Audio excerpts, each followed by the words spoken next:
Hi hello नमस्कार मु आपणकर विष्णु स्वागत करुच्ची आम यूट्यूब चैनल लिंकन क्रिएशन को। जेहेतु आज सोमवार थिला आमर अनुरोध क्रमे लंगलेश्वर महादेव को क्षीरी भोग आमको मिलता। यही मंदिर टी पोलसरा निकट जिलुंडे अवस्थित। बहुत दिन पूर्व यही मंदिर ट्रस्टी आमर अनुरोध क्रमे महादेव को क्षीरी भोग मिलता, जहाँकि किसी अलौकिक गाता गाँची एवं क्षीरीटी आमको माटी हांडी मिलता।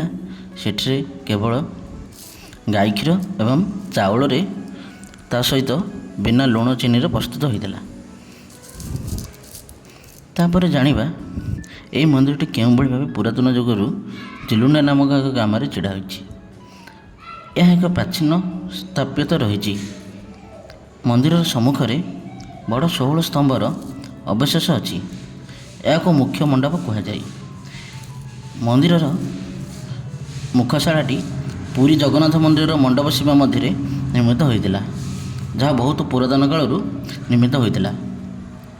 जेतेबेले पुरुषोत्तम केशरी सिकुड़ागढ़ परिदर्शन आसीथिले, ओडिशार राजा बागी तपसिंह भल गुणर अत्यंत संतुष्ट होई तांकु पर्वत भाया गायत्री महापात्र उपाधि देइथिले।